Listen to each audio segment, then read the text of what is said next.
Hey, how's it going? So this is going to be Ponkcast 1.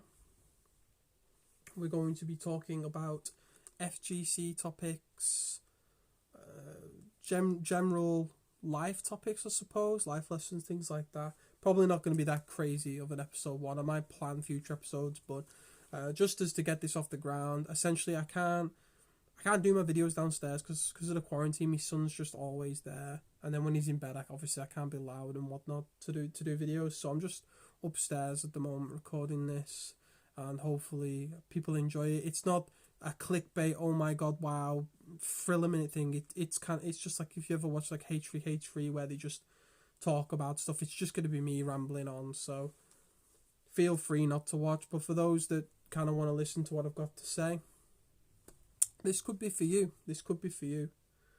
So the first thing is low tier god got removed from YouTube, I believe.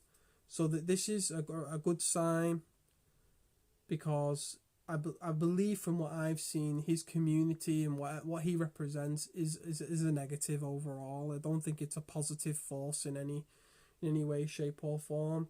What's annoying about it is he had to make a trans is it transgender? I don't really say, but he had to make a transgender attack to get him removed when he's attacked men, women, colours. He's attacked everyone. So why is it only at the point of transgender that he's been removed from the platform?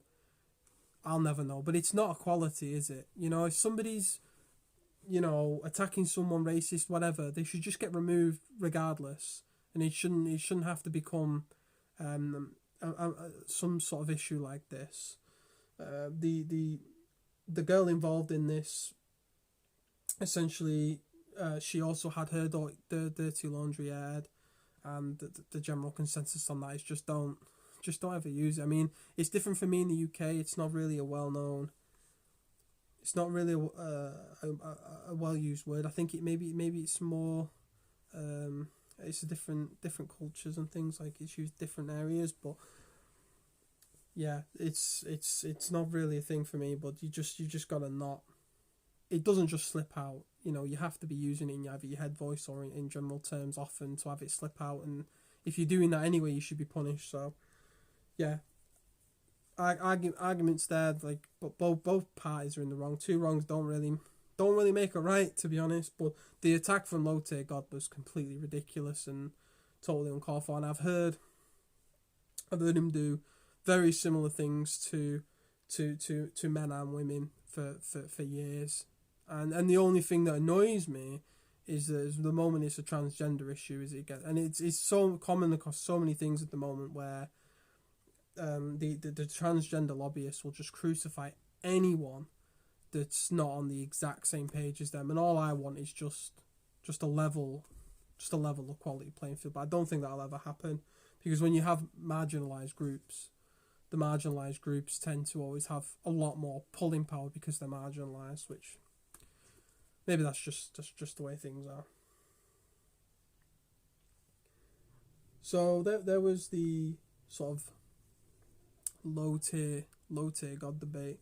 Then we've got this MK11 to MKX thing, an injustice thing, where people are now, because there's no tour, there's no Evo, there's no events, there's no money on the line. People are free to play whenever they want to play, and a lot of these players. Then guess what, guys? The content creators, not all of them are playing MK11. Some of them will, because people like MK11. People like the game.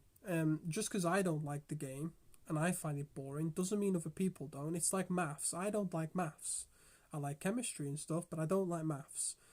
Doesn't mean other people, it doesn't make maths bad because I don't like maths. It's different styles for different people. And that's what makes things exciting in the world. People have unique things. But I made a video a while back saying MK11's boring, and here's why. And I got a lot of positive feedback from that video, a lot more positive than negative. Although I know people won't agree with me, there are a lot of people that do. And the reason why is, the thing about MK11 is it's a very linear game. And that's why I say it's boring. Because most of the games play out pretty much the same, and there's very little room for a player to show off how unique they are in their skill and their technical ability, because most characters look the same. So I was there was a guy called Hero Killer Stain. Is he called is Hero Killer Stain? It's from My Hero Academia, I'm pretty sure. But he was one of the best cyborg players in Injustice 2 in the world. I think the general consensus is he was very good. And he was like, I just don't understand why I'm not at that level in MK11. And it's because he didn't realise that his skill set that made him so good in Injustice 2 isn't catered for in MK11. So before the haters jump on and say, you just hate him. No. It's not about liking the game or whether the game's good or bad. It's like Forever King as well, right? Forever King is an NRS god in the past. And in this game, he's very, very good. But he even said on Twitter that he struggles to put himself at a playing field where he will just, like he would in all the other games, wash everybody in ranked. Unless he knew the player he was against and he knew they were a top player. But in MK11, it's essentially shrunk the competitive gap because there's less creativity in the game. There's less variety, less stuff you've got to look out for. You don't necessarily need to lab everything anymore. And there's a lot less things you need to look out for. If you're going on offense in that game, there's no backdash invincibility, so you're not constantly thinking about, God, are they going to backdash here on me plus frames? There's no armor, so you don't have to worry about reversals unless Fatal Blow comes into play. So it's very linear in that respective. It doesn't make it bad, it's just a different style. So these people that used to sort of elevate their skill level based on technique and technical skill and setups and things like that, they're just the game's not catered for you at all. It's not been designed for your skill set. And this is why people are Sonic Fox. He's like, oh, he's such a god. The thing about Sonic Fox is the reason why Sonic Fox was so far ahead of everybody else in the other NRS games was because he had the technical skill, but he's also, in every game he's touched, honestly, like an adaptation machine. He's playing on a different plane of thought, right? And in MK11, it's like, his technical skill aside, because he's always going to be technically brilliant, it just allows him to just, like, he's the scramble master. He always knows what you're going to do. He's got a game plan for every single one of your game plans. And it shows. And this is why there are some players that can still elevate above the rest. But when you narrow down the different sort of skill sets that you need, you definitely do narrow down the competition. So for me, I find that boring because there's less variety. But other people will find that better because there's less variety. They'll find it less confusing. They'll find it easier to pick up and play. They'll find that they've got a better chance. So there's pros and cons to every side of the argument. So from my perspective, the viewing experience of NRS games has gone right down the toilet because I'm no longer queuing in to see, I can't wait to see what crazy setups and sequences that, Sonic Fox in the end Captain Cold would do, or do you know what I mean? Like, there's none of that anymore. I could pretty much everything that I've seen week one. I don't see anything new. Even with the Joker, like it's like, okay, he's pressing 2-1 and charging up his box and strike or throw in. There's it really is. It's fine tuned to the point of that sort of linear way. Like Ninja Killer, you put Ninja Killer's Kang against anybody else's Kang and you took the names off the screen, you would know instantly which one was Ninja Killer. You probably got 3 people in the world that could even come close to how good he was, right? In MKX, because you could tell it was him. You just know, you're like, okay, nobody does that. Only he does that. You put my Cyrax against 5 different Cyraxes, and you're like, well, I'm not too sure who this one is, because all 5 of them are doing completely different combos, completely different setups. But in MK11, because everything's been streamlined, everyone, the top players, they all look mostly the same, So for me, that element of the game, the excitingness, the variety, the discovery of the game, it's just not there. And the whole idea of just, is it mid or throw for most of the mix-ups and things like that, it's not exciting enough for me to continue on. And it's of no shock to me that other players that have liked past NRS games, which are chaos, by the way, like chaos, it's no surprise that a lot of them are going back to that game or exploring other games while there's no commitment of money or stuff on the line. When people have got the freedom of choice and they're not bound by money, you will be impressed at how soon they jump ship. Injustice 2, for instance, the moment that money was off the table on Injustice 2 and people started putting MKX tournaments on, anyone that was even remotely interested or still enjoyed the game before was straight on the Destroyer Invitationals and stuff like that, because, they might not love the game, because let's be honest, MKX was full of flaws as well. I'm not going to be completely biased and say MKX is the best game ever made, because it's just not the truth. The game in its essence wasn't great, but it was fun. There was always an element of fun to it, but it definitely needed flaws. And this brings me on to my next point. And this is the thing. It's very long-winded. I'm going to try and condense it as much as I can. The thing that people complain about in MKX isn't what they should be complaining about. And it's given the wrong impression to the dev team, so that the dev team have essentially messed up MK11. Right? So people are like, the 50-50s in MKX, I can't stand them. That makes no sense whatsoever. You shouldn't be playing fighting games. Nearly all fighting games are 50-50s in so many situations. Not direct 50-50s, but mix-ups, right? Fox used to say this all the time. In MKX, not every situation was a 50-50. You could armor out of a lot of situations. A lot of 50-50s were range dependent, like Sub-Zero could never do his low if he was outside a certain range. So it's never a 50-50, right?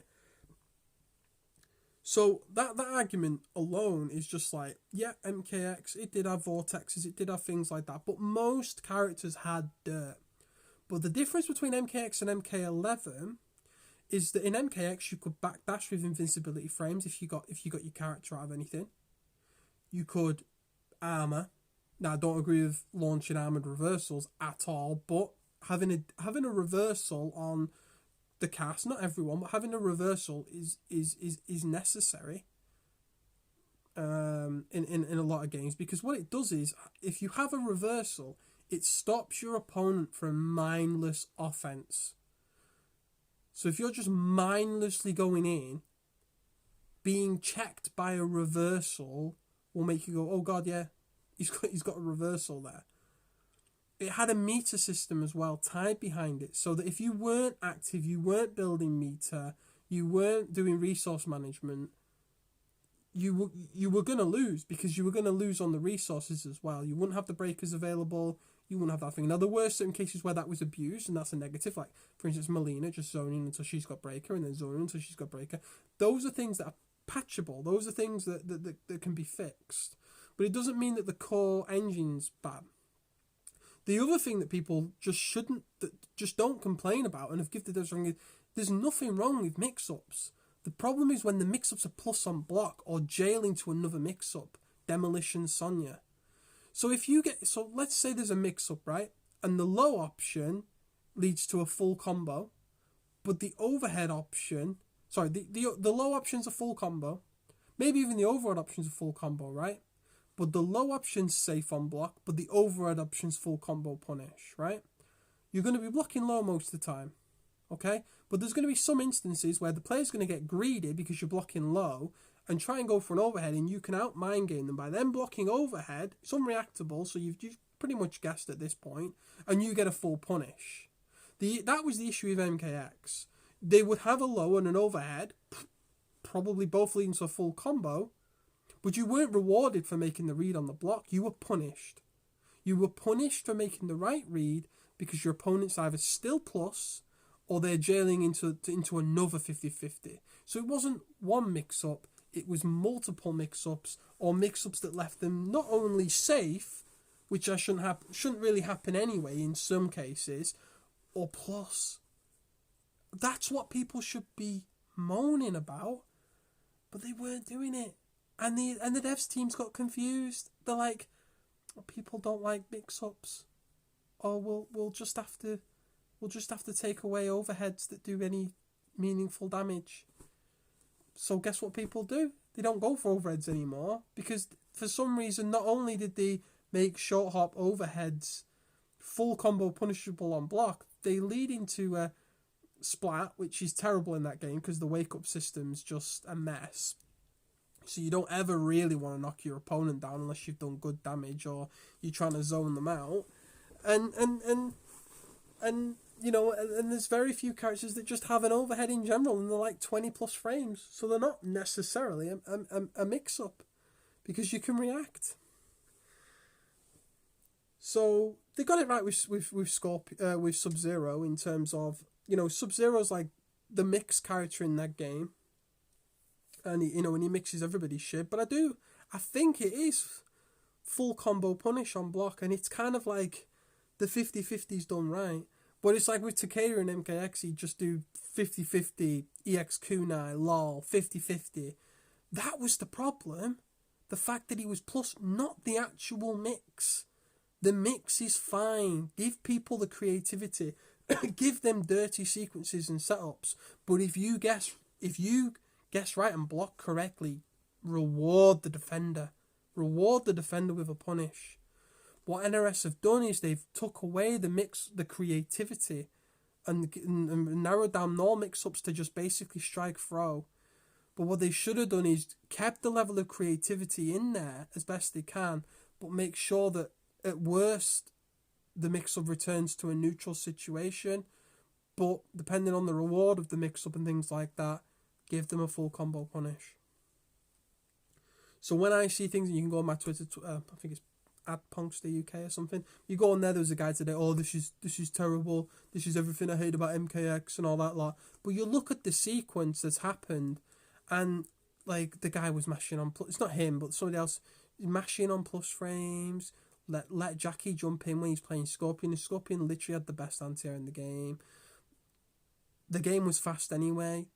If you're playing Scorpion against Jackie, Scorpion can literally do the same thing back. And I think Jackie has to spend meter to get the Vortex going. So it's like, yeah, Scorpion can do it. He can do it meterless, can't he? Is that right? If he does chain, yeah, he can jump in, do it into chain, teleport into chain, and then teleport again, and the chains restood them. So I'm pretty sure he could do some sort of meterless. He'd tend to spend a meter just to get the damage, but, you know, Scorpion could do the restand thing as well. So it wasn't like one character had something that the other didn't do. But the Scorpion players go, oh yeah, but our overhead's slow. But I've seen that overhead hit the best of players, you know.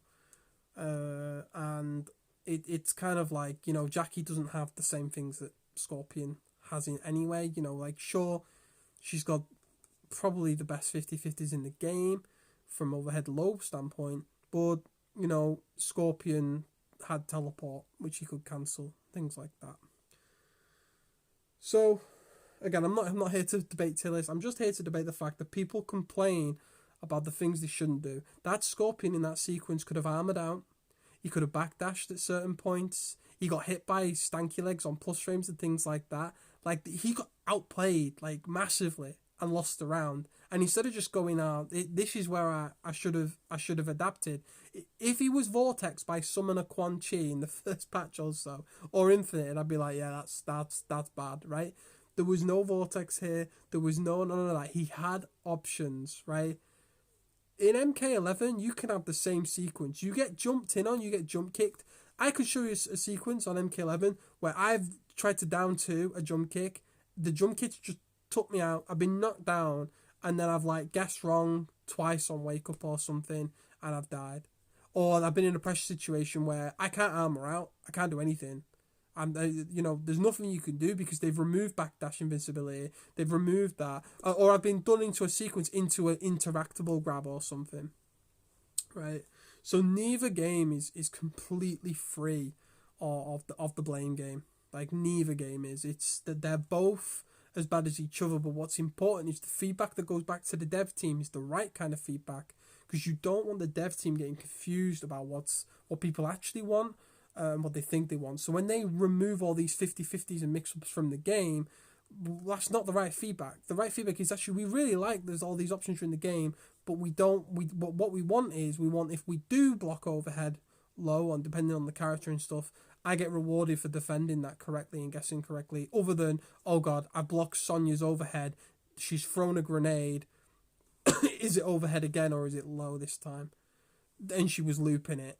That's bad. That was what was just completely just stupid and frustrating. That should never have existed, and a lot of characters were doing that sort of thing. Sorry, my throat's getting a little bit dry. So yeah, complain about the right things. I've noticed a general trend in the players that like MK11 didn't like the chaos in the older games. They like the linear, shrunk down skill set requirement. And it doesn't mean that the older games are better or MK11 is worse. It's just interesting to see the people that like having a range of options at all times, things like that, preferred the older games, and people who just like this static playstyle like that, or the people that still do play MK11 that were more creative are playing things like, Jackie or Garrus and things like that, because they're literally some of the few characters that do, and the heavy zone players are playing, Cetrion. So it's just interesting to see the kind of the way the game is. I do appreciate that MK11 is more accessible to people, but you don't want to alienate other demographics to cater to one. You want to try. You can't always appeal to everyone, but there was definitely ways for them to keep the old charms of the old games in, but reward defense better than what they're doing. And the flawless block system as well. It's like telling someone to learn a musical instrument, and then every single time they play, they have to do scales. Like, it's a cool idea, and I totally get it, but it's not fun. I don't think people at a normal average level, really get into it. And even at like the highest level, you can count on two hands, I think, how many times flawless block happened in the finals. It's a swing and a miss. So's the it's a good idea, but the breakaway's terrible. The wake up system's terrible. Regenerating meter needs to take a look at. It has issues, as of all our RS games to date. But we must make sure that the feedback that goes back to the devs is not that we don't want any patching at all. We do want patches, but we just don't want them every 2 weeks, Every maybe 2 months or so is fine.